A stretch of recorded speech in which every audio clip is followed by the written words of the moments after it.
Hello everybody, and welcome to a Phyrexia All Will Be One draft here on the channel. We're streaming this live on Twitch, which is why I'm getting a subscriber notification. Thank you so much, Mitch, for the support. 31 months of supporting the channel. Perfect timing. Right during my intro. You'll love to see it, but 31 months is a long time, so I really appreciate that. But yeah, we're going to be going pick by pick, play by play, and if you want to catch the action live, check it out at twitch.tv/NicolaiBolas. We're going to be focusing in, though, the rare here, not playable. So it is, Mitch says he's sorry, but don't be sorry, Mitch. I really appreciate it. Monument to Perfection, not really a playable rare. You don't really, like, want to be playing a 2-mana do nothing, 3-mana searching for, like, random lands, and then, like, eventually it becomes a, like, thing if you have, like, 9 different land types, which is just not tenable and limited. The uncommons, pretty strong, but they're gold cards. Tainted Observer, great in blue-green. Cinder/Ravager, great in red-green. And I think Tamiyo's Immobilizer can actually do some good work if you have Proliferate going. So that's definitely something to keep in mind, but I don't think it's worth picking early. The common that I really like here is Contagious Vorak. Just has a lot of text in it, but if you think of it as a 3-mana 3/3 that draws you a land or proliferates, you're not going to be far wrong, and a 3-mana 3/3 that draws you a land is excellent. So this is the pick out of the pack for me.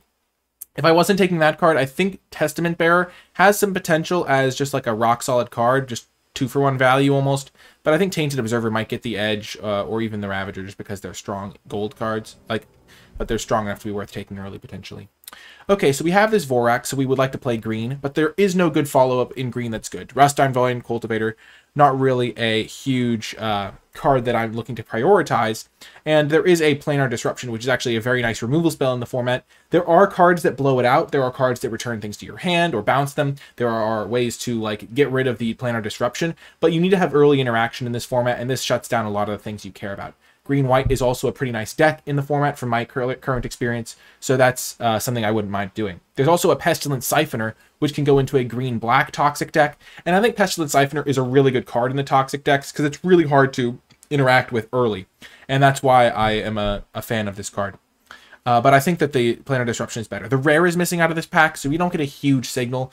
Once you start getting to the point in the pack where the commons are missing, and, like, you're starting to figure out, like, oh, this common's pretty good, but there's a common missing that maybe is better than it, that's when you start to really be able to start seeing signals. But currently starting off with 2 of the strongest commons is currently my pick for top green common and top white common.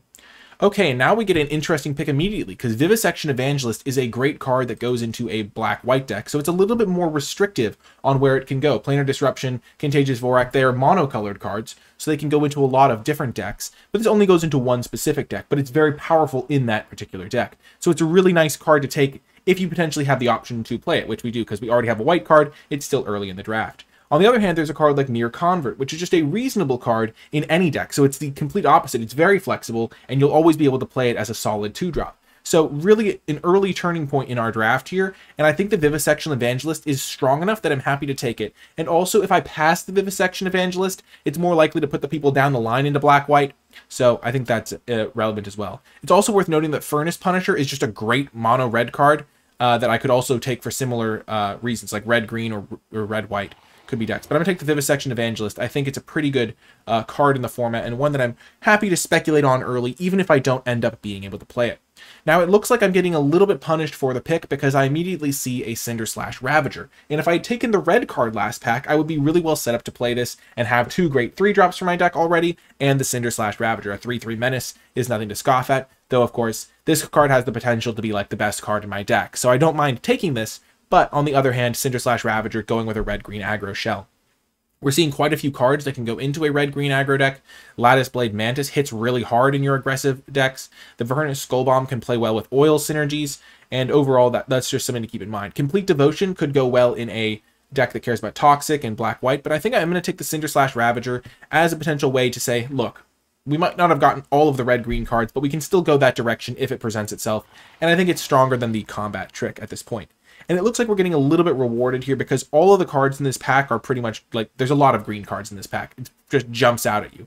The common Axiom Engraver, not really super aggressive, but can be used to fuel getting down an early Cinder/Ravager. And then there's a Thrumming Bird, which is a nice card if you have some Proliferate synergies, which you're going to generally have stuff that cares about Proliferate. But we don't have any blue cards yet, and we don't have any synergies with blue because our gold cards don't involve blue. So I'm not really looking to dive into blue. The only white card isn't one I'm super excited about. The only black card isn't one I'm super excited about. So I think we're going to take a green card here. And it's probably going to be Tyrant X Atrocity. I think this card's really nice as just a top-end card to just enable Poison or enable Toxic, or just hit your opponent kind of hard as a 5-mana 4/4 haste. I don't love Plague Nurse, and I don't love the Assault card either. Here, another interesting pack. We see some blue cards, but blue, again, not a color we're in or really interested in at the moment. There's a Blightbelly Rat, which can get Poison enabled early, which I do like. It also proliferates for stuff that cares about that. We don't currently have a reason to be black-green, but we could totally still go that direction. And then there's a Lattice Blade Mantis, which hits pretty hard, and again, plays well with the Cinder/Ravager, so I kind of like this direction. Free from Flesh, also a good combat trick for a red-green deck, but we are by no means locked into red-green just because we have a red-green gold card. We could still play it green-white. Duelist of Deep Faith can also be quite strong as just a way to enable white, but white hasn't seemed super open, because we remember we second-picked this card, third-picked this card, and this is not even a mono-white card. Here we see Slowbat Iron Goblin. 3-mana 3/3, just on its baseline is okay, but nothing too special. You're never really going to be activating the ability. This card's not one I'm hugely prioritizing, so we're seeing like Forge Hammer Centurion maybe being the best option in terms of being a red-green aggressive card. And then there's Blightbelly Rat again, which I do think is a good card and could be worth speculating on, because I'm not super attached to these red 3-drops. I don't think they're particularly high priority, but if I would definitely play a Blightbelly Rat and be pretty happy with it in a black-green Toxic deck. And Tyrant X Atrocity plays well in that sort of deck, even if these are just more damage-based cards, win with normal damage. Okay, and now we see a little bit of an interesting twist, because there's Oil Gorger Troll, which plays well in red-green because of the oil counters, and then there's Branch Blight Stalker, which plays well in black-green because of the wanting to get Toxic on your opponent. I think black-green has looked a little bit more open. We haven't seen any super strong mono-red cards, whereas we have seen a couple of Blightbelly Rats and a couple packs that had a lot of black cards, even if this pack has no black cards and it has a pretty decent red card. Also, just getting 2-drops is important because I don't have any 2-drops if I'm not playing black, so I'll take this card even if it's not like my favorite card in the pack. And now we're starting to wheel some things. We wheeled Testament Bearer, which could just mean that the card is weaker than I think it is. That's always something to keep in mind when you're trying to read signals. You're not going to be flawless on your knowledge of the cards, but I think the card's pretty reasonable, and I'm trying to potentially see if I can get into a black-green deck, and this card seems like a solid value card. Hunter Maze is another card worth considering, because I am probably going to play green at this point, but I haven't been super impressed by these as much as I thought I would, just because the tap land has felt like it punished me a lot of the time. Okay, there's a couple blue cards still. Molten Rebuke as a removal spell, red land, and then Prophetic Prism. I don't really have a reason to need the Prophetic Prism, but if I do want to splash for some reason, taking a Prism here is relatively free. There's not really a huge amount of downside associated with this pick. I'm not going to miss a Molten Rebuke super much, and so I'll just take the Prophetic Prism and then probably not play it. Here there's a Whisper of the Dross, another black card. Again, I'm not going to take the Dross Pits. I haven't loved these Sphere lands, and I think I think 1 is maybe the sweet spot in a deck, because you generally want to make sure you're playing stuff on curve, and playing a tap land can really punish that. Okay, and now Thirsting Roots, a way to maybe potentially splash as well. We have Prism, Thirsting Roots, which means if we have something we want to splash, like potentially Vivisection Evangelist could be a great splash. We could even do a double splash and splash both of our white cards in a black-green deck. We actually kind of have the tools to do that. Fleshless Gladiator can be playable in this deck for us, as just another 2-drop, and it looks like we're actually in pretty good shape here. We can actually kind of play almost all of the cards that we have pack 1, which I really like, and I think splashing Vivisection Evangelist in a deck that does have some ways to enable Toxic can be really good, because I feel like we're generally going to enable Corrupted and then probably win with damage, because we just have some nice, beefy creatures.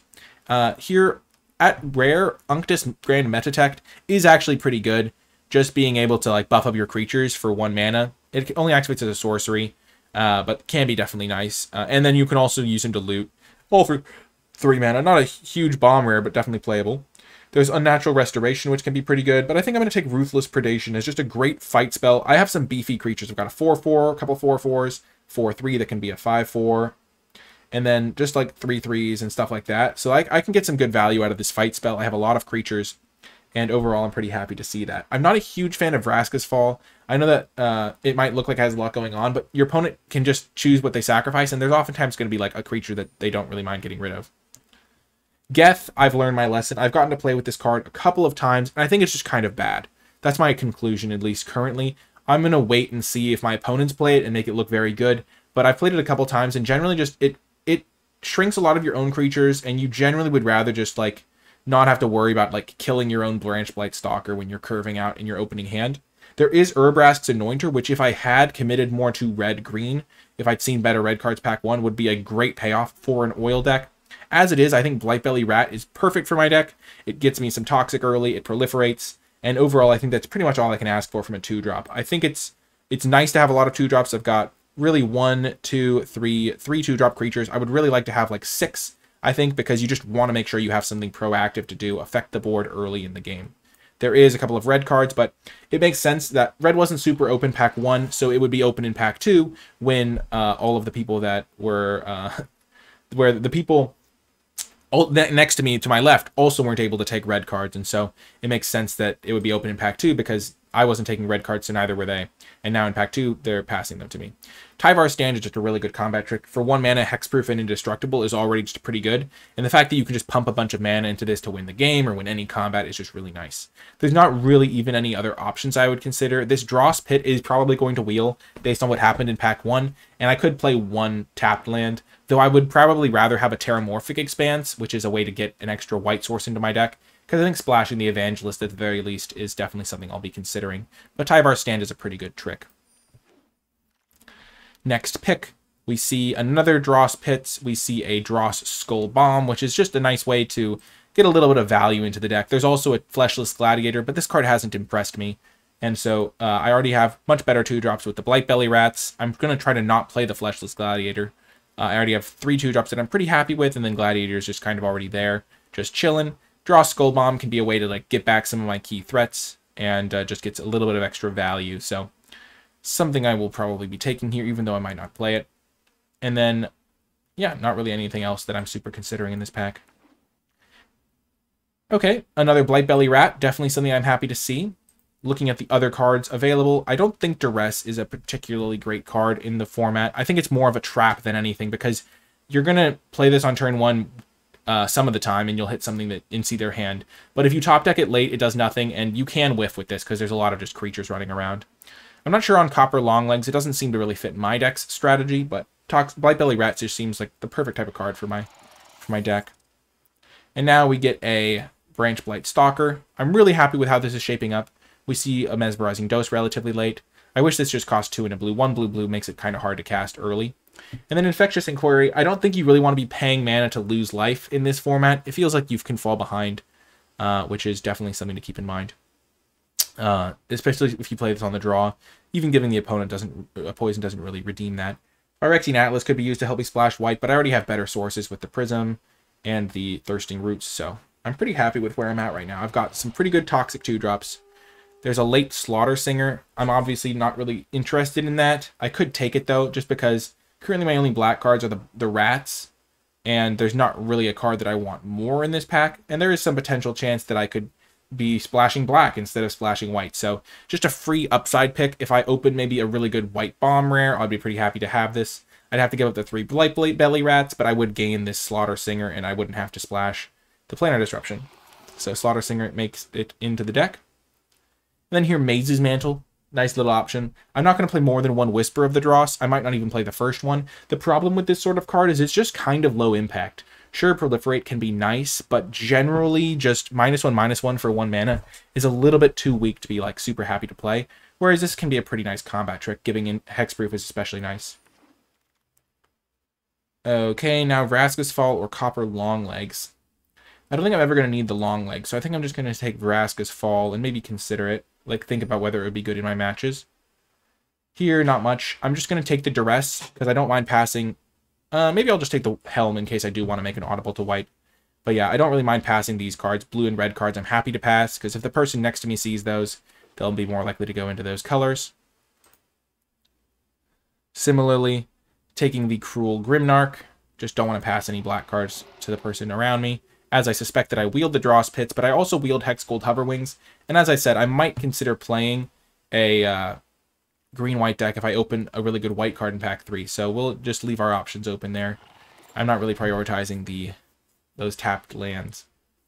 So let's just look at our curve right now. Currently not really planning on playing white, and we're definitely not playing that card. So looking at the options, we're most likely playing black, green, and yeah. Hopefully I can get this Terramorphic Expanse back or the Hunter's Maze, because we're definitely taking Sword of Forge and Frontier. Just being able to give your creature protection from a couple of colors makes it absolutely absurd, because protection is a really broken mechanic that makes it so your creatures can't take damage or be targeted or be blocked or really a lot of things. And so against a lot of the decks in the format, they're either going to have red or they're going to have green in the deck, and so it's just going to make your cards invulnerable to a lot of those, which is pretty crazy. There's also Terramorphic Expanse. There's another Planar Disruption. Planar Disruption might be my second pick out of this pack, but I think Terramorphic Expanse is also nice because I think splashing could be good here. But easy Sword of Forge and Frontier. And off to a good starting pack 3. Nimraiser Paladin, really a nice black card, and really makes me not want to go green-white. So when I take this Nimraiser Paladin, I can effectively be like, okay, I'm going to be able to just say no to the Slaughter Singer, probably say no to the maybe potentially the Planar Disruption, but easily just getting this Nimraiser Paladin into the deck. Great too for when I have plenty of good cards to get back. Getting back a Vorak is really nice. Getting back one of my Rats. And overall just looking quite nice. A little bit of recursion to give me some value. Other cards, this card's been pretty impressive to me, but I would probably just take the Stalker just so I'd have more 2-drops with Toxic to get that ball rolling. Oh my gosh. I can't believe we got past Zopandrel. 3rd pick. That's nutty. This card is absolutely broken. I listed it in my short video I made on the best rares in the set. It just buffs all of your creatures to be double their size, because it's on both combats. And it can gain Indestructible for 4 life and 2 creatures. My gosh, this is a great pickup for our deck. Really, really good. Really boosts the power level. And, yeah, makes me glad that I don't even have those tap lands, because I want to be able to hit 7 mana. I'm not going to really want to be sacrificing my mana, because I want to be able to play that guy whenever I draw him. So yeah, excellent pickup, Zopandrel. We're just a bomb. And now another Contagious Vorak. Contagious Vorak also really helps you fix your mana to some degree, because looking at the top 4 can help you find a Plains if you want to splash. There's also a Draw Skull Bomb, which I'm not really interested in playing multiples. Vat of Rebirth has not been impressive. And then there's another Maze's Mantle. There's this guy, which is just a clunker 5-drop. But yeah, really easy Contagious Vorak pick here. So this is 23 right here. We see an incredible pack. I think Viral Spawning has to be the pick. 3 mana 3/3 that can flash back pretty easily. So that's just excellent in our deck. There is Evolving Adaptive, official NicolaiBolas preview card, but we aren't really that interested in oil, and I think that Viral Spawning is just going to be better. Our deck's going to play long games where casting 2 copies of this is really good. There's another Tyrant Axe Atrocity. There's a Terramorphic Expanse. There's even a Dune Mover, which we could have considered, but I think Viral Spawning is excellent for us.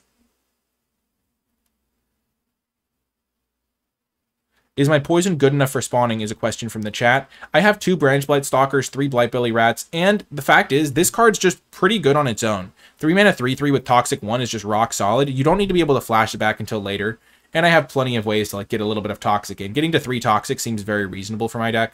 Like, hit them with a Rat, hit them with this thing, it's done. I think I'm going to take the... I didn't really have time to think about that pick as much because I was interacting, but I think that's a fine pickup. Another Planar Disruption makes the splash a little bit better, potentially, if we do want to splash. And I didn't really think there was any cards in that pack that were, like, jumping out at me. This card's not really my favorite. Maze Skull Bomb can be okay. There's also this guy, which I don't love. I think we'll take the Skull Bomb, because it can be pretty nice for helping to enable your attacks to push through your poison with your Toxic guys. Another Gladiator, which I don't really want to play. There's Spore Singer, Maze's Mantle. I'll just take another Maze's Mantle. I have plenty of Toxic creatures to use this with. And we wield Blightbelly Rat. We also wield Terramorphic Expanse. I don't think the Blightbelly Rat is better than the Terramorphic Expanse in my deck, just because I do think I'm going to splash these white cards, and this gives me an extra source for free. Now if I play 1 Plains, I have like 5 sources of white or something. And I think, as I said, I only really want 1 tap land in my deck, and the fact that it's going to be Terramorphic Expanse is kind of perfect for me.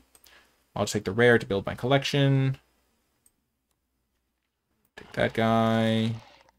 Draw Skull Bomb Wield. I don't want more than 2 Maze's Mantles anyway, so I'll just take it.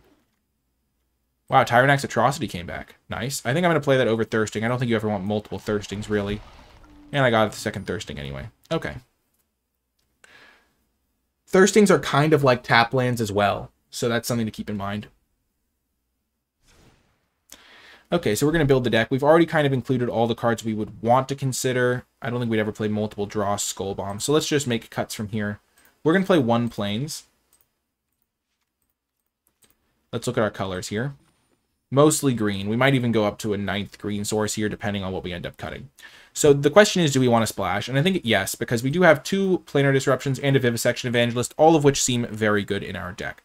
The real question is, like, how fast or slow is our deck? And I think it's going to be relatively, like, mid-rangey. We have good creatures early to hit them with and block with and stuff like that, but we don't really need to focus on like killing the opponent instantly. We have some nice beefers. I don't know what that phrase means, but we have a couple of 4/4s at the top end. This thing hits pretty hard. This thing hits pretty hard. And so I don't think we're the sort of deck that's just all out on aggression, which means Maze's Mantle isn't really necessarily a card that we need. So first of all, let's check our white source. We have 1 white source, 2 white sources. This is why I love Terramorphic Expanse, because it just does everything you want. 3 white sources, 4 white sources, which is pretty good for 3 cards. We could play the second copy of this to give us a 5th white source. 1, 2, 3, 4. I think 4 white sources is fine.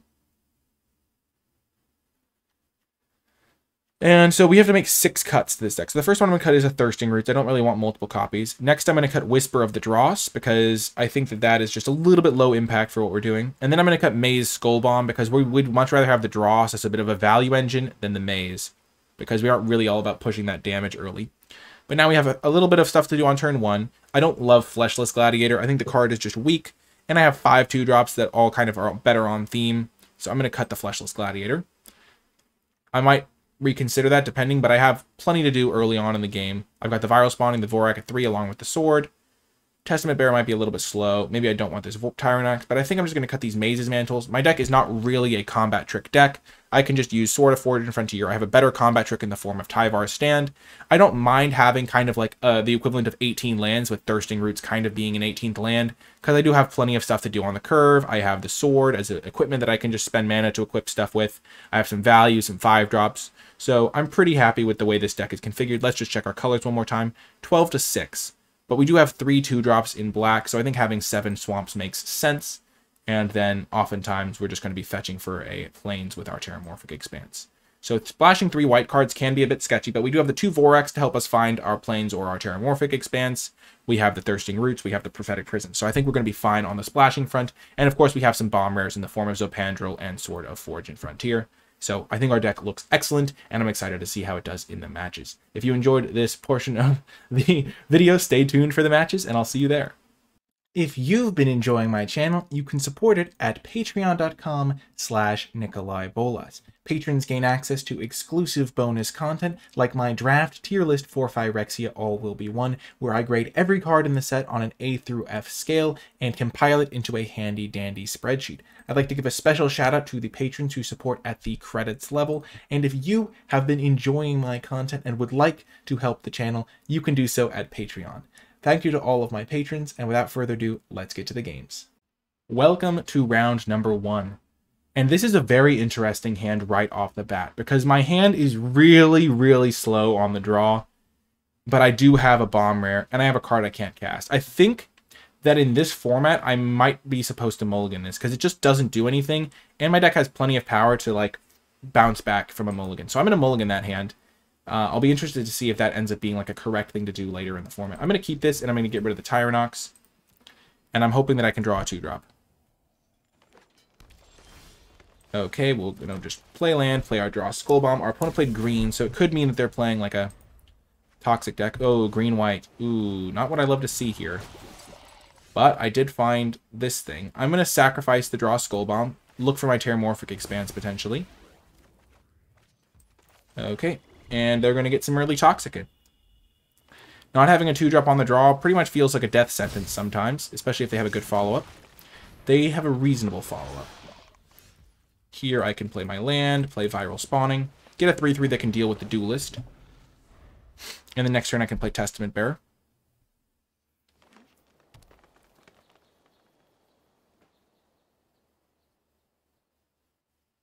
That's not good if they're doing that. Yeah. Okay.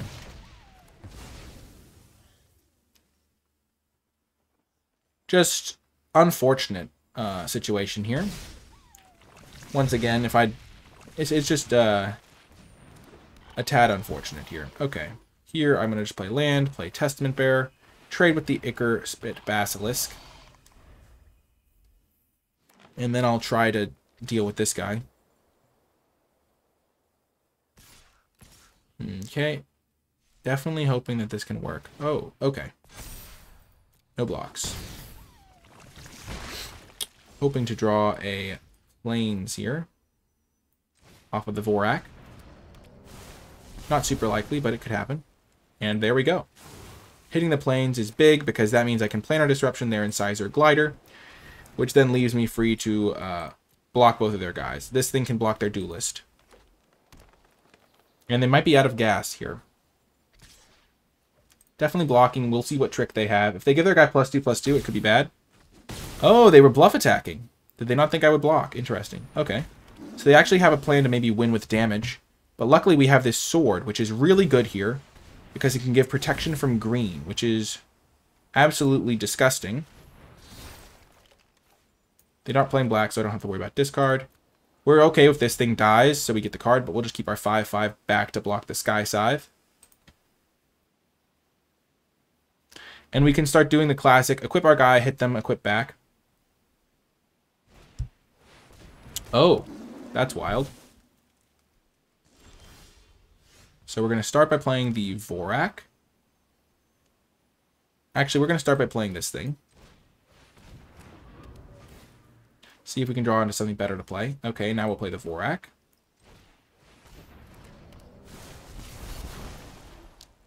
We do hit a land. Play our land, play our Stalker. And now we'll pass. This thing's going to be good. This sword. Because we're going to be able to start hitting them and then re-equipping, which is exactly what we want. Okay.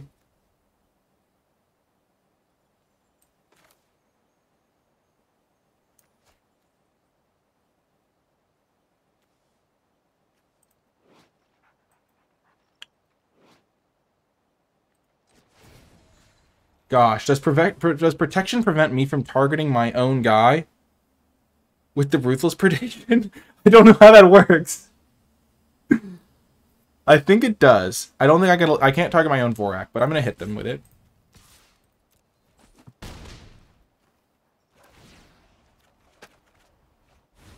Okay, I don't actually have the poison on them to make this great, but I will still play it as a Vigilant Sky.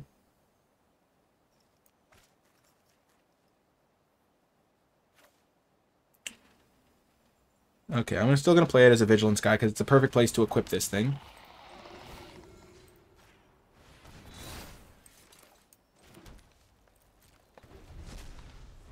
Okay.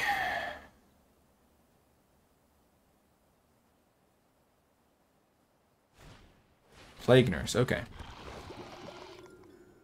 Because this thing has Vigilance, so it just hits like a truck. And I don't have to worry about re-equipping this thing because I can just leave it there. I could have equipped the Branch Blight Stalker to allow me to get Corrupted. But I think this guy's going to hit the hardest. It's unblockable.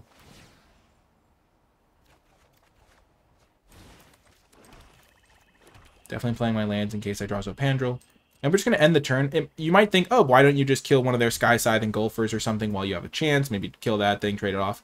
But I'm going to save this for if they play a black creature. Or, I mean, not a black creature, a white creature.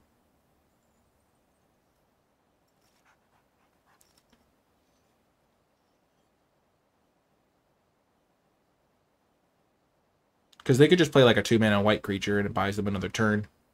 Me not really being able to hit them. I don't think I'm going to die. Because I can double block this. Block there, block there, block there. Definitely getting a little bit punished, though.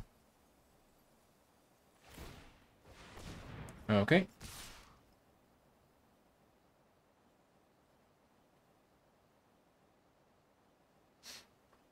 So they're swinging all out, and they have no cards in hand, which means that I could potentially kill them on the crackback if I block properly here. But I don't know if I have the option to. So this thing's definitely blocking there. This thing's definitely blocking here. And then I think I double block one of these guys and I take 7.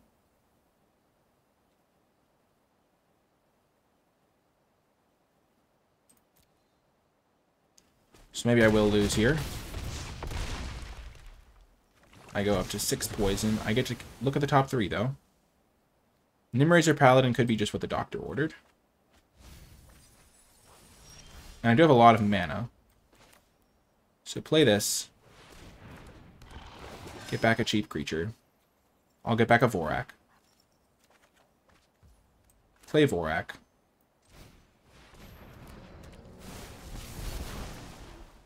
Get land.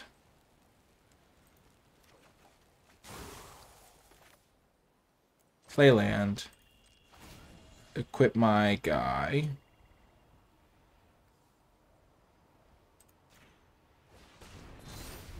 And then I just hope that they don't draw anything.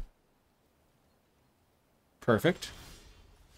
Planar Disruption is perfect for this, because now I can enchant that guy, not really have to worry about him. Swing in.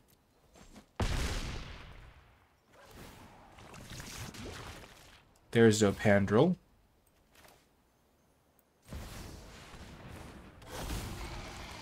Play both my lands. I don't have the mana to play that guy, but I can equip my Zopandrel with the sword. And I can also... Oh, I shouldn't have done that. No, I shouldn't have fought that guy. Okay. Cool.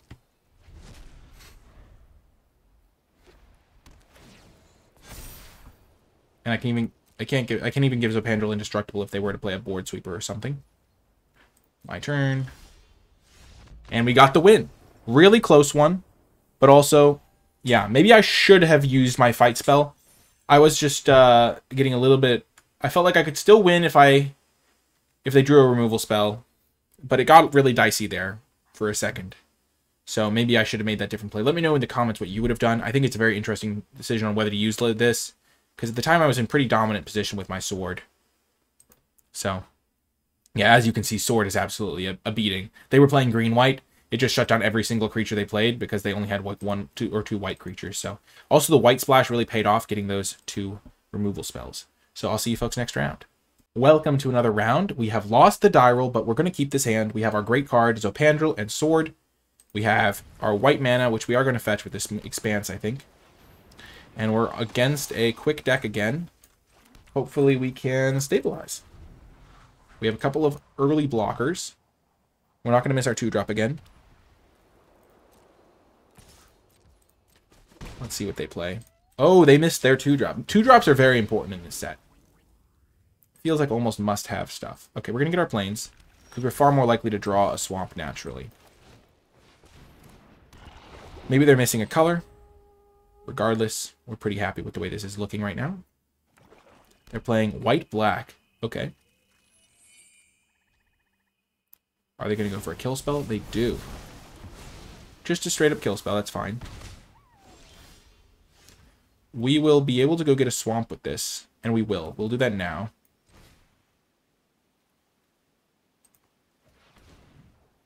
Because even though we're not going to play the swamp this turn, we want to be able to use it next turn to play our Lattice Blade Mantis. Because we want to just keep moving up the curve.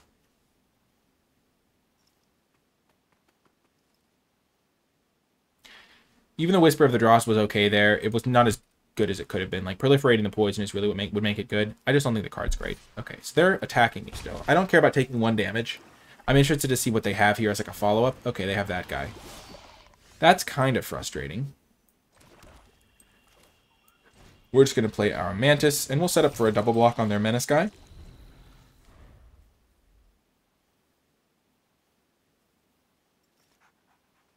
The Sword is not going to be as good in this game because they're playing white-black, so it won't give protection from any of their guys.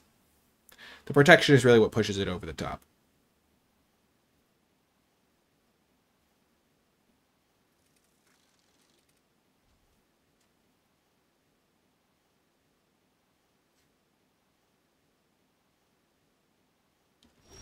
They do nothing. Interesting. So they might be tapping something. I think we're just going to play our land. And then we'll probably play the Vorak and then play draw Skull Bomb. Because we just want to get our Zopandrel down as soon as possible. So let's see what they do here. They might tap our Lattice Blade Mantis. That's totally fine with me. It meant they spent their entire turn doing that. So we will play this guy. Perfect. We found a swamp. Play the Skull Bomb. And then I think we'll sacrifice the Skull Bomb on their turn. We don't really care about getting this guy back. We still have a block for this guy. They'll be able to tap Zopandrel, but he's going to make all of our guys twice as big. Which is just devastating.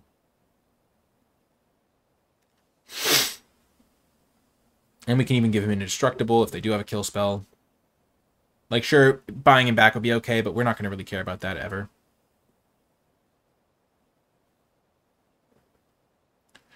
Okay, our opponent plays a Duelist, sure. I don't really care about any of their creatures here. They weren't willing to attack with this last turn, which makes me doubt they're willing to attack with it this turn. We got this third pick, by the way, in pack 3. Okay, so there we go. We're going to play this. We're going to equip it to our 3-1. So all of our creatures are kind of relevant here. And we're going to pass the turn. We're not in a rush because we have this Zopandrel. So we're going to play the Zopandrel, and then next turn we're going to hit them for a bajillion damage. So, like, trading this guy for a couple of their guys might seem okay. But when you factor in the fact that I'm going to be hitting them for so much damage this turn, it doesn't look as good.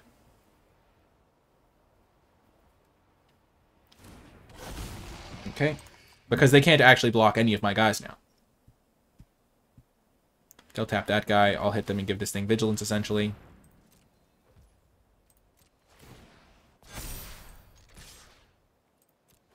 Okay, just casual swing for 15. And they just take it. Okay. I guess that's how they're going to play this. Seems reasonable.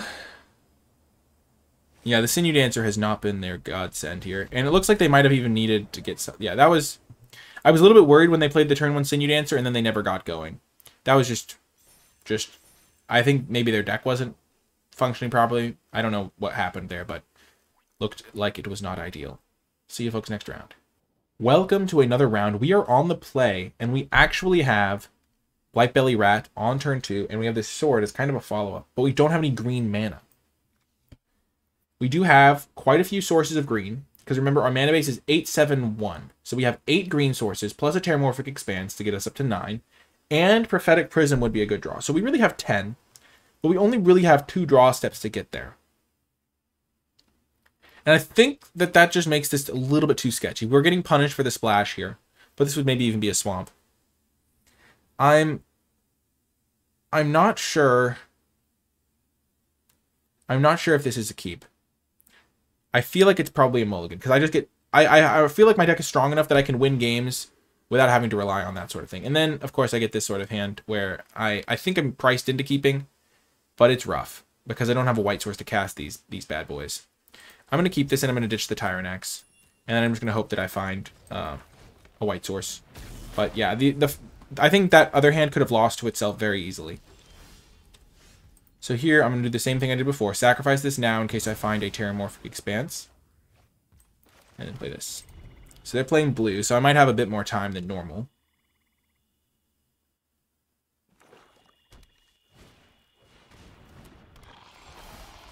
Zopandrel, sure. So this card, again, not going to be as good against them. And I'm off to a slow start.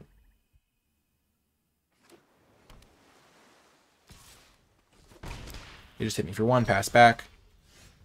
I'm glad that they don't have a reaction here. Hopefully they are just holding up a counter spell or something. Okay, that's fine. I don't mind getting a poison counter. I'm more worried about this dealing normal damage. Oh, red mana. Oh, and they're splashing. I will find a plains eventually, and I'll find a creature and just be able to suit this up. Perfect. So they could only have the counter spell unless I pay 2. And then, do I immediately go for the equip? I'm not going to. I'm just going to hold up Tyvar's stand, because if they have a cheap removal spell right here, I need to be able to protect my guy. Okay, they're bouncing that. Okay, so I'm glad I held up Tyvar's stand instead.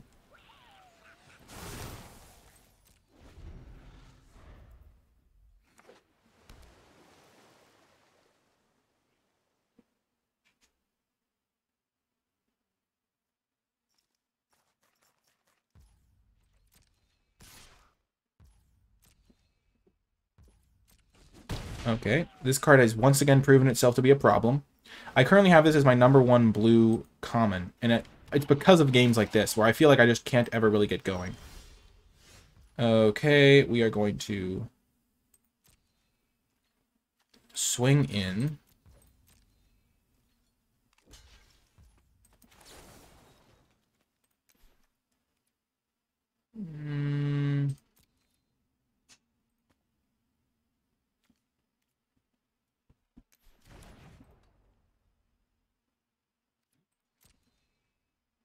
I'll see what they go for. I'm fine trading these.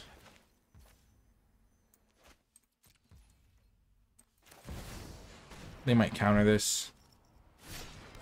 I feel like I can afford to be a tiny bit patient here. If I find a plains, I'll be in good shape. Or if I find one of my sources that can let me cast these disruptions.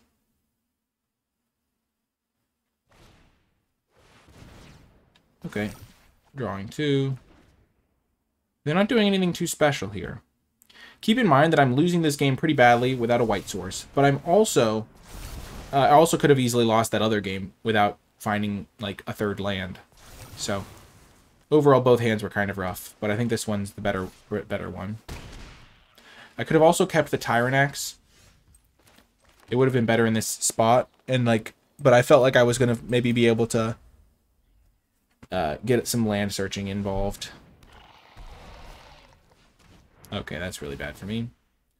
But as it is, I just didn't draw really my creatures that I needed. This is just a little bit of an unfortunate game. And I will scoop it up. There's nothing I can do. Oh well, that happens sometimes. That was just a really rough one. Just need to find my colors. See you folks next round. Welcome to another round. This hand is much better because we have all of our colors, our main colors at least. All of our cards are on color, and we have the Vorak to hopefully find us a third land. Here it's between the Stalker and the Rat. I'm going to play the Stalker because if they don't have a 2-drop, it works out the best. And Ruthless Predation could potentially let me swing in. Okay. Never lucky.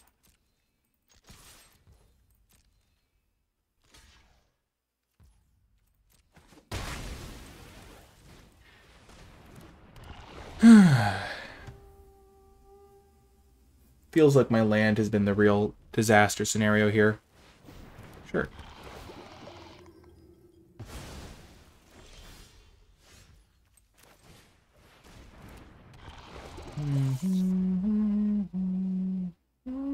They can equip this, and then I can fight it, and it would work.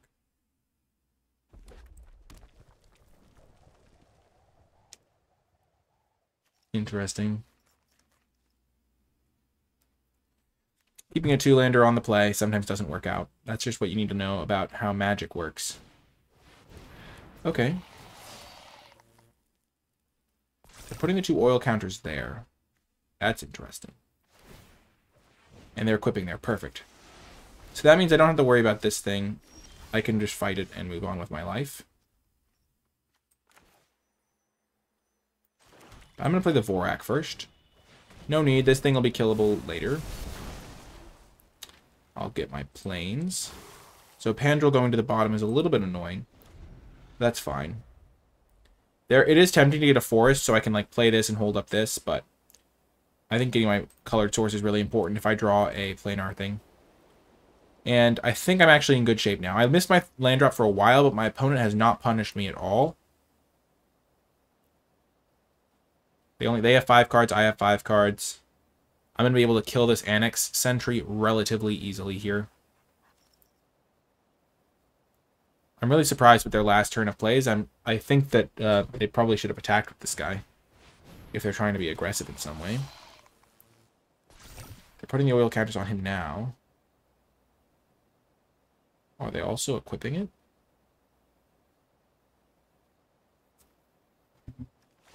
They are.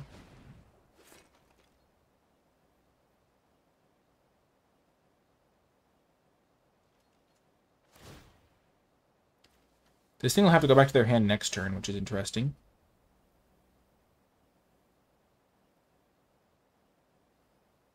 So I can play the planes. I think I'm going to play this, because then I can play the Nimrazer the next turn. I still don't really care about killing this guy yet. But I'm going to play this and get another forest, so I can play these and these. And then I'll just play like the rat and hold up the thing. I think this is the best plan. Because this thing is going to get bounced back to their hand, because it's not going to be able to remove 2 oil counters from itself. And so I can get another forest with this. Be in totally fine shape against their board state, which is not advancing at any rapid rate. And I still have like all my interaction and stuff. I can even use this to get back like a Vorak at some point. I feel like feeling like I'm in pretty good shape here. The rats haven't really been more than 2-mana 2/2s in my deck so far, but the threat of Toxic can be good. Here, do I really want to stop this? I don't really think I do. Sure, this is currently my only card that can kill the sentry, but this just gives me a perfect target for my Nimrazer. And I don't worry about like revealing a tell with that because I have the Terramorphic Expanse. So I don't care about that because that thing's going to get bounced back to their hand.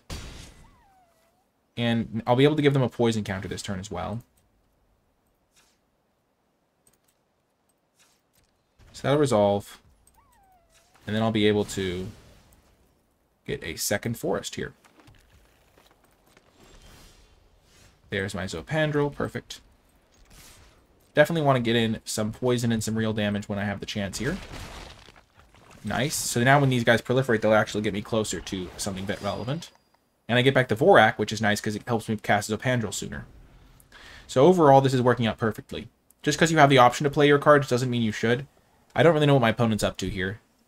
Feels a little bit odd. Let's just say that part. They're just playing this Sprinter every turn, not really advancing their board state. They can equip this. Hit me. Okay, so that's what they were setting up. That makes sense. I kind of figured they had that card when they put the oil counters on this guy. I will proliferate the poison.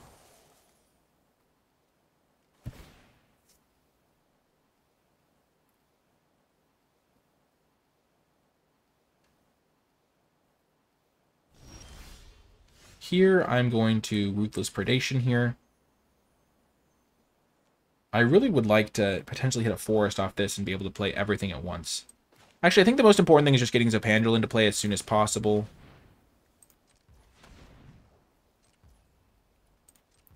So I'm just going to play the Vorak. If I hit a forest, everything works out peachy. And I do hit a forest. Perfect. So now I can play this. Now I can Ruthless Predation here.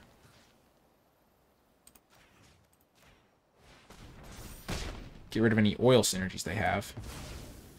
And then I get my guy back and I can attack them. For quite a bit of damage, actually. I'm not going to attack with this guy.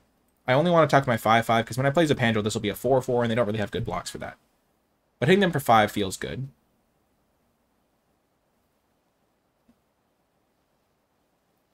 I could even play Draw Skull Bomb, but I think I'd rather just hold up the stand because I'm not going to use this anytime soon. And I'll have the mana to play it and activate it next turn if I want to anyway. And if they double block here, I get to use my Tyvar stand. Which I don't think they would ever double block here, because this thing will be tradable with the Urabrask's Anointer later.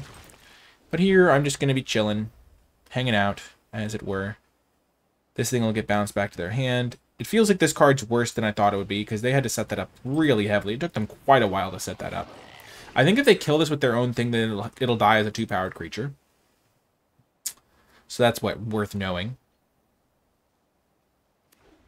They play their planes. They return their guy to their hand. Sure. My turn. Zopandrel? No Zopandrel. We're going to play this. We're going to sacrifice it to look for a land.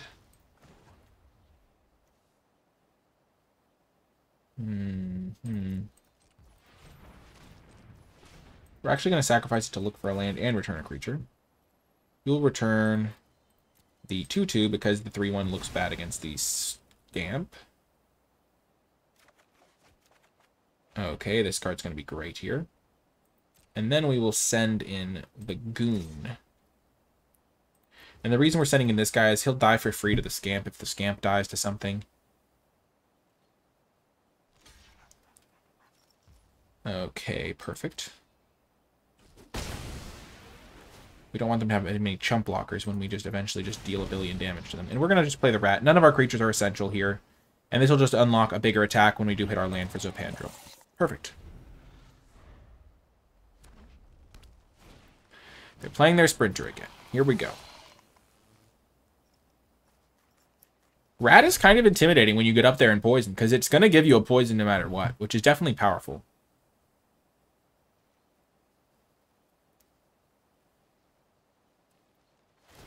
Just feels like they're getting grinded out of the game here. And we play our Zopandrel and win. I can even just pay 4 life to make it indestructible by sacking 2 of my guys. They concede. Fair response. Getting the Zopandrel's 3rd pick in pack 3 was absolutely wild. Completely shocked that that was something we were able to pull off. So yeah, I'll see you folks next round. Welcome to another round. Definitely keeping this hand. Definitely glad I'm on the play, because I need to be able to play my Vorak and stuff. I think what I'll do here is I really want to have a forest for this Contagious Vorak, but I really want to use this to get a plains. So normally you play Terramorphic Expanse on turn 1 and you just fetch up your plains. But because I really desperately need a forest, I'm going to play this and I'm going to play the Draw Skull Bomb, especially because I don't have a 2-drop right now. And then I'm going to sacrifice this on turn 2 and use this to try and dig for a forest.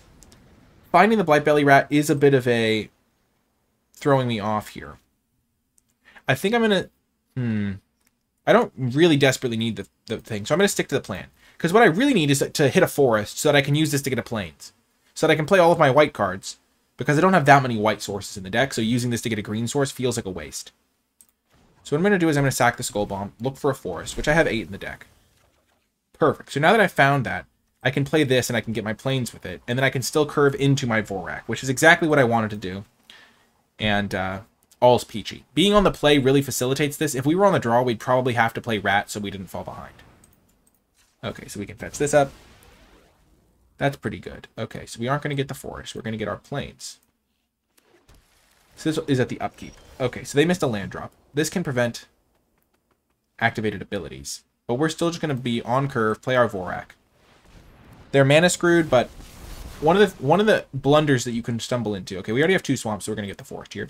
Something you can stumble into is if your opponent's mana screwed trying to like kill their mana creature. And the problem with that is that oftentimes they'll just, like, not often, but sometimes they'll just draw like 2 lands in a row, and then all of a sudden you're like, oh, that's not really what I wanted. They're totally fine. And you just have wasted your removal spell. So like now I can use my removal spell on their Lattice Blade Mantis, which is actually a problem.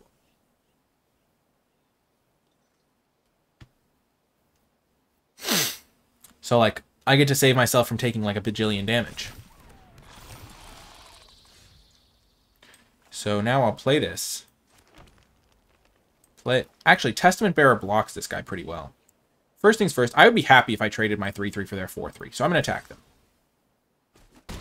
And now I'm going to play Testament Bearer because I can just trade it straight up for this guy.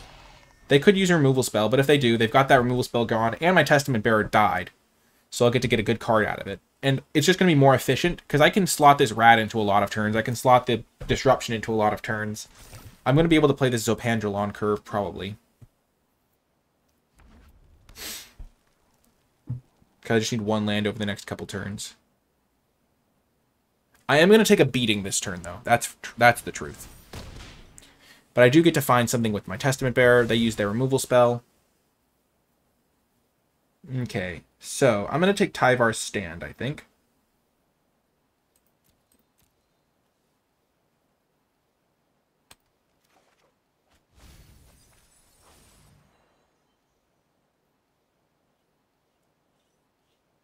So I'm going to take 3 plus 6. So I'm going to take 9 damage here. That's totally fine.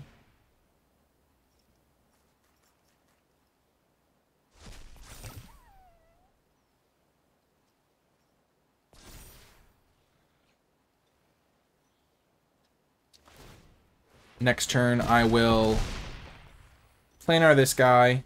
Ooh, Nim's Paladin. I think I'm still going to go with my original line. So I'm going to planar this guy, play the rat, hold back my guys, and have Tyvar stand up. The other option now is to just jam the Nim Razor, but I don't think that's as good. So we're going to start by planar disruptioning this guy because he's huge. And we're just going to hold it back, play defense, play this, play the rat.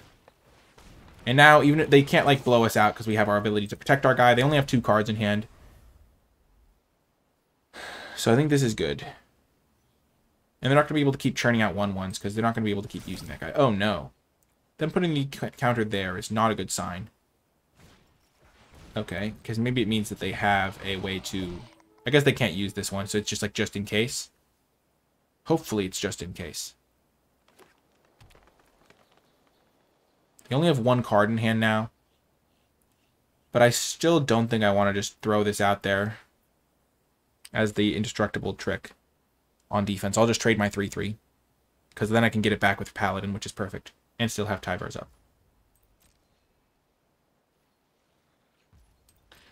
Sure. Play land. Now we're in an interesting spot. Because I could play Nimrazor Paladin, get back my Branchlight Stalk. But I'm just going to play this guy instead. I should have played this before I played my land and made the decision and stuff, but I'm going to play this guy because he lets me slam Zopandrel next turn if I find a land off of him, which I hopefully will. Perfect, so we found the land.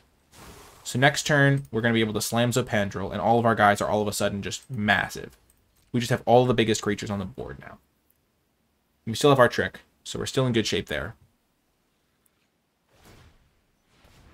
Sure, they're going to get rid of something from our graveyard. Oh, also they have that guy to make sure our Nimrazor Paladin doesn't do anything.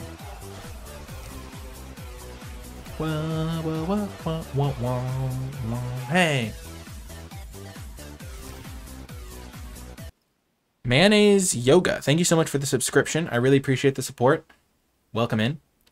As a reminder for folks watching on YouTube, this is being streamed live on Twitch, so if you want to interact with me a bit, I generally do my interactings between the games, so I don't distract from those. But, yeah, if you want to talk to me live, all that stuff, just check it out, twitch.tv/NicolaiBolas.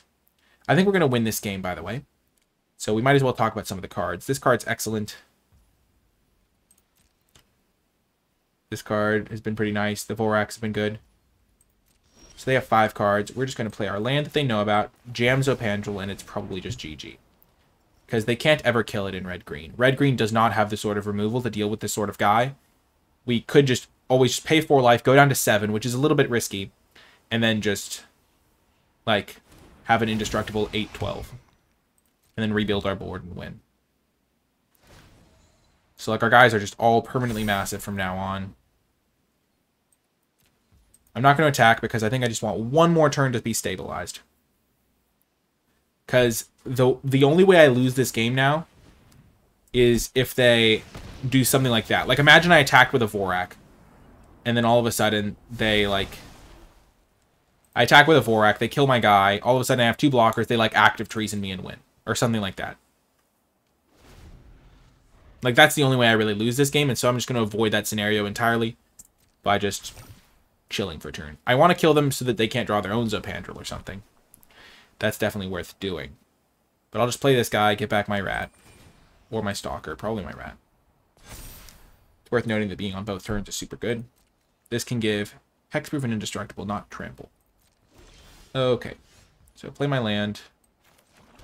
Go to combat. Worth noting this thing won't really get back a creature because they'll just eat whatever creature it would get back. Okay, we're going to swing with one of the guys, and it'll probably be with... And now that we have mana up, we can protect this guy if they try to steal it or do something, so we're just going to play this. Play it like this. Attack for 12.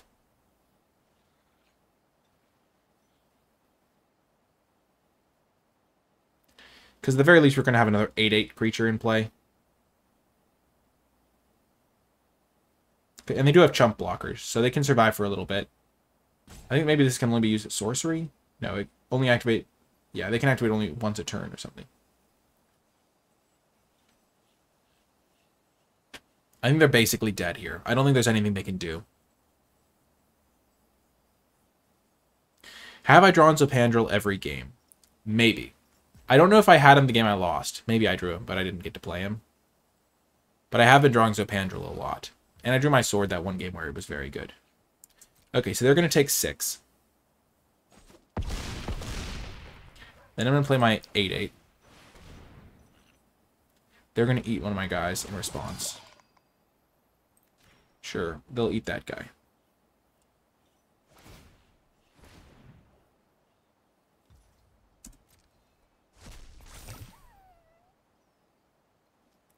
Definitely annoying. The Scrap Gorger is pretty good. End turn. And now that they're 11, they're in striking distance, so like any of my creatures are lethal pretty much. I just have to make sure they don't have a Zopandrel of their own. And we get the win. Nice little victory there. And I'll see you folks next round. To another round. We are on the draw, which I think means we need to be more aggressive with our mulligans. Make sure we have a 2-drop. Make sure we have like a smooth functioning hand, which this certainly isn't. I have found that Tyrannox Atrocity is often the card I get rid of when I do pitch a card.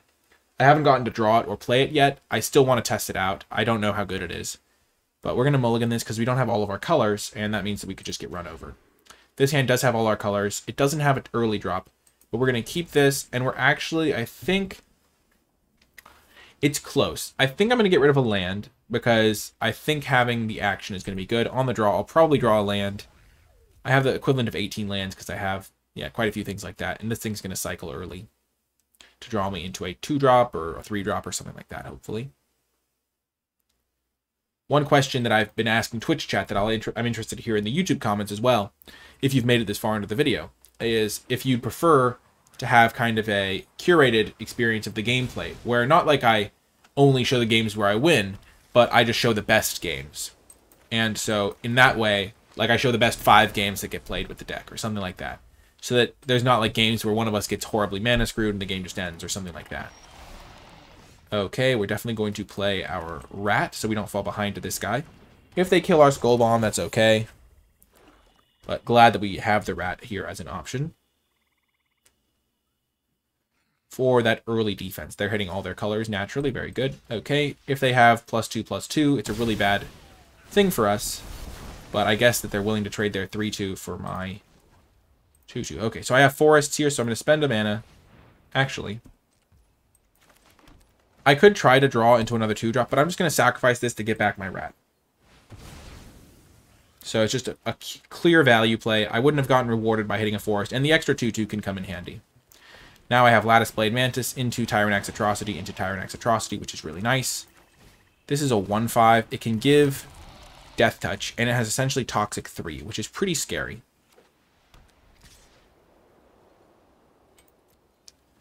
And they're going to hit me for 3 Toxic. Plague Nurse, that's pretty scary as well. So this is 3 Toxic, 6 Toxic. So I would go to a lot of damage, but I can block this guy.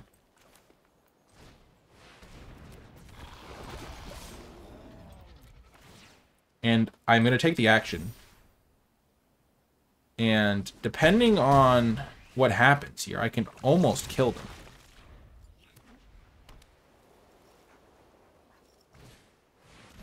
Okay. Man.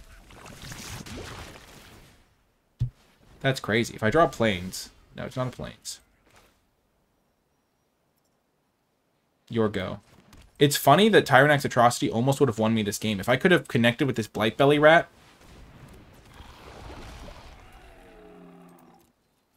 No attacks. Oh, well, that's game. They got me. I don't remember if I was on the play or the draw this game. I think I was on the draw because I recall mulliganing more aggressively because I was on the draw. I was going to mulligan the hand anyway. But if I'd been on the play this game, I would have won. So that's just an indication of how close these games can be. Because if you just imagine the way that game plays out, is if I play my rat on turn 2 and I don't trade it with their guy, or maybe they still trade. But if I hit them first with my Tyrannax Atrocity, I end up being able to kill them with my poison, getting them all the way. Like, I get one more hit in, essentially, I feel like. And they don't get to swing in and get me quite as low. I think I would have won that game if I was on the play. But I almost killed them. I got them to 9 poison, essentially. So that was still very, very close game. But just worth noting, I think I would have won that on the play. The Necrogen Brought Priest was absurd there. Just absolutely game-breaking. But yeah, just something to keep in mind. See you folks next round. Welcome to another round here. This is one of our best hands that we've had. We have our Zopandrel with the guy that the Vorak to help us find lands. We have all of our colors. We're on the draw, but we have 2-drop into 3-drop into potential 5-drop. And I think we're in good shape here.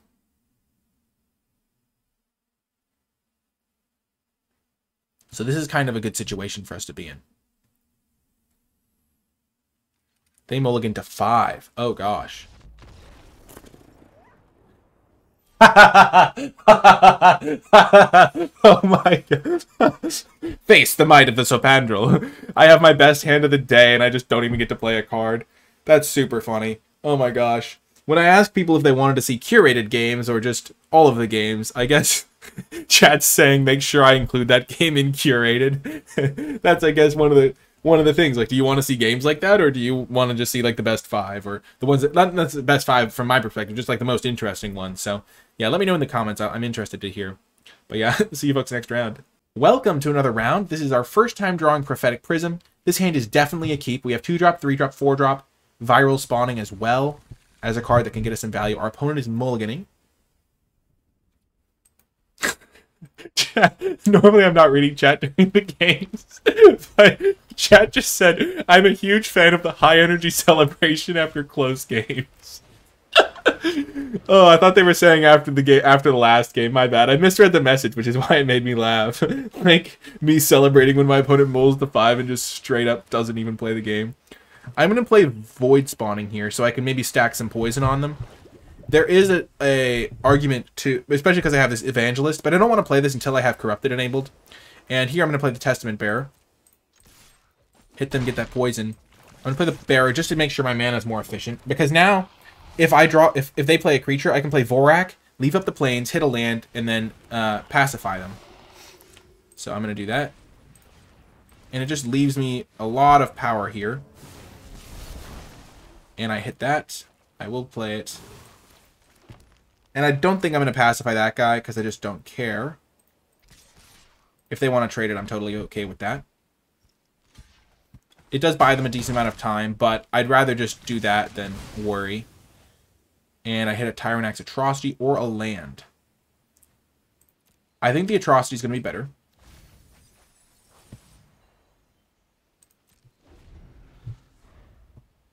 Oh, I did read it correctly. Oh, no, I didn't read it correctly. Yeah, okay. So I hit the land anyway. So it's either about whether I want to play this guy so I can ensure Zopandrel next turn, or whether I play this guy and hit them for 10 and basically just win immediately. They're just going to concede if I play this guy. Which play do I think is optimal, though? If I'm at the Pro Tour or something, which play would I make? I think hitting them for 10 I can't possibly lose. Whereas setting up for Zopandrel, maybe they like...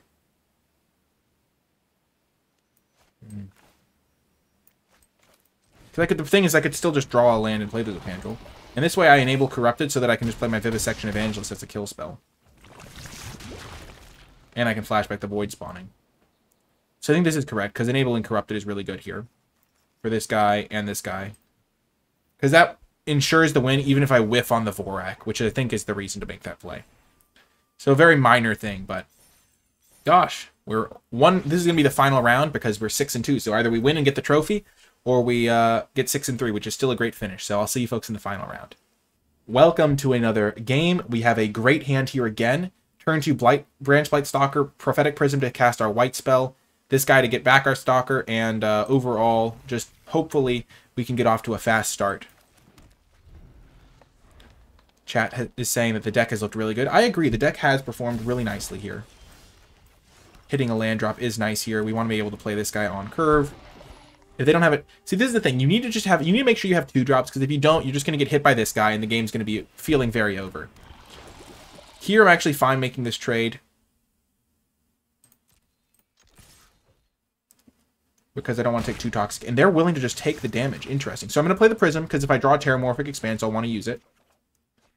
And I find Ruthless Predation. That could be really good for me here, because I could use that to clear a blocker away and set up for Vivisection Evangelist on curve, which is absolutely devastating. Not having a 3-drop isn't the best, but it's also not the worst. Oh, that's why they did that. Oh, I'm in bad shape there. This card can be quite good in the right situation. It kills a lot of the key toxic cards. But it's looking like they're missing a color. Unfortunate to get that now. I'm falling behind here early, but Nimraiser Paladin could get me back into the game, and especially if they miss their color for another turn.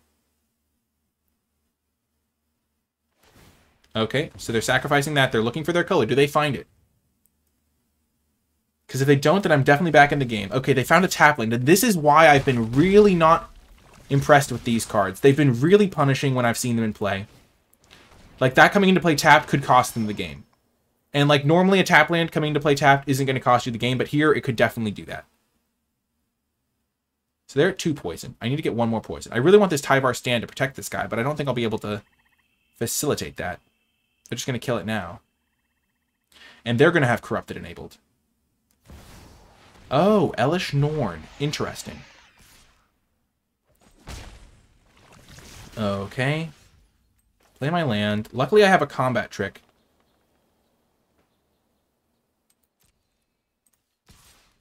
And they're going to want to block because they don't want to get corrupted.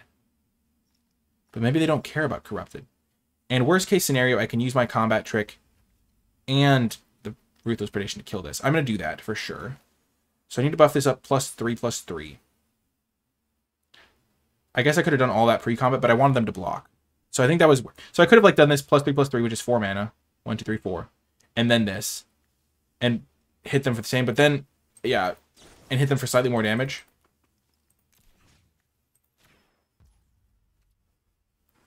Auto pay. And then I will Ruthless Predation to kill their Elish Norn.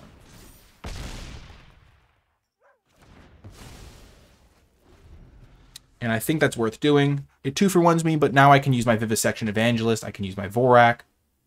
All in all, worth doing. So yeah, you saw during the draft portion, I did not prioritize the tap lands at all. I would take random cards that were minorly potentially playable in my deck. I have that 1 Terramorphic Expanse, but I was not prioritizing these spheres. Okay, they're hitting me for 4. So maybe they have an answer to the Nimraiser. They have a Sinew Dancer. And Chittering Skitterling.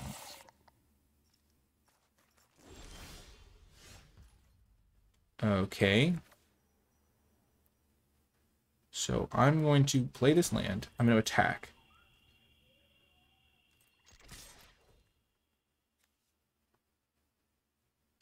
I suspect they're going to block sack or something like that.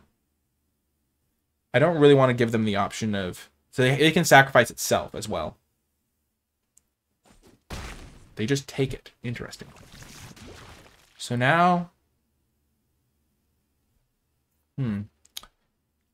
I think I want to play the Vorak and this guy. I definitely want to play the Stalker.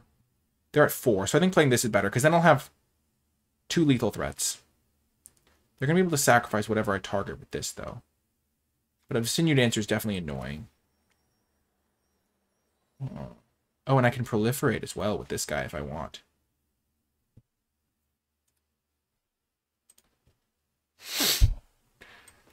Okay.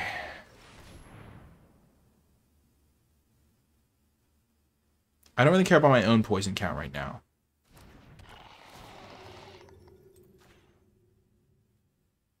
They get to sacrifice it. But I now have 2 lethal attackers, and they don't have their removal spell guy. And they only have 1 white mana.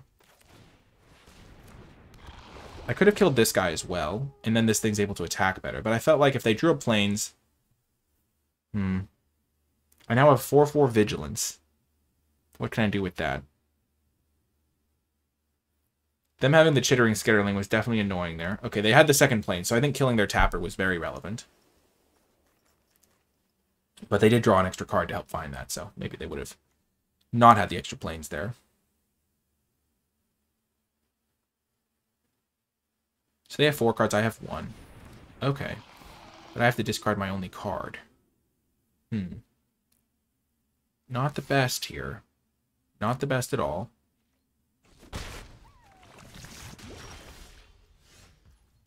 Not good. I'm in bad shape now. I needed to draw something there. If I attack with everything, how do they block?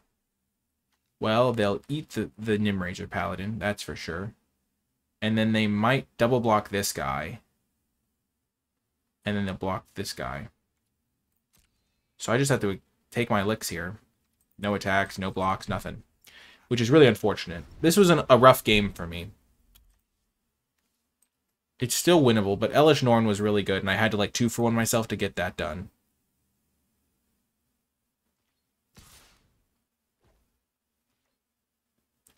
And now they're just chipping away in the air. This card was also really devastating. Okay. Zopandrel would be a good draw, as always. That's a good draw. But not even the best draw, because they still have this guy. So this is just the classic reason why these cards are normally weaker, but you kind of need the interaction. If I'd drawn this earlier, I think I would have been able to win, but I don't think it's good enough now. So this is going to kill me in 4 turns. This is going to be very good, so I'm just going to get rid of this guy now. I could have waited on this, but I'm just going to try to keep them in lethal range to limit the number of attacks that they can have.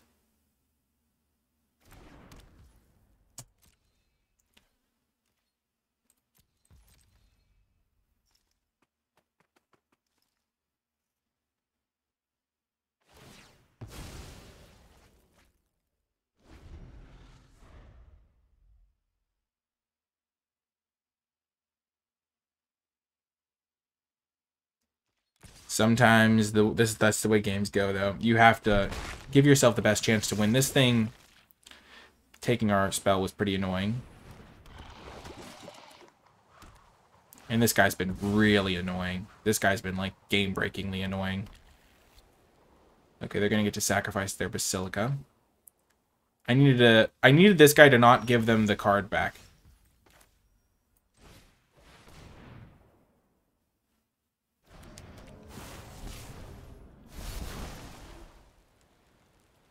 Strategically, I was already considering not getting anything, but...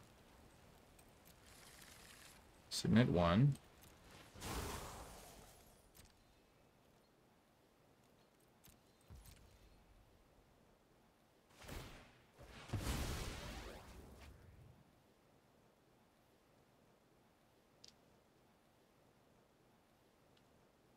I have 3 more draws. Can I get this done? I don't think so. I think I'm just dead. I don't think there's really... Even if I draw Zopandrel, I'm okay. I can win this. Because that just enables, like, attacks with everything, and they can't really block. Like, they have to block all of my creatures then, and all their creatures attack past everything they have. Oh. I'm surprised they didn't go for that. But sometimes you just flood out a little at a bad time. They've drawn more lands than me at this point. But that's only because I drew more lands than them in the early turns when it really mattered. Like, I was at 7 lands and they were at 5 or something like that because they were color screwed. And it has definitely been a toll.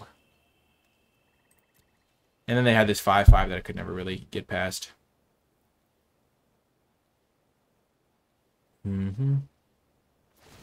So yeah, I think I just lose here.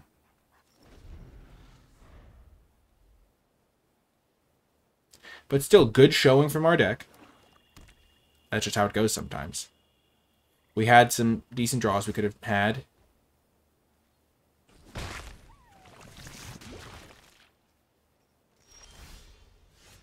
Okay, we'll play this thing. It's not going to matter, but... This definitely could have made things more interesting over the course of the game if we'd had it in play.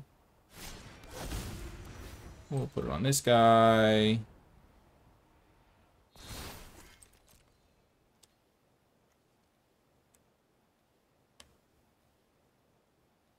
It doesn't really matter what we put it on. They're just going to block sack.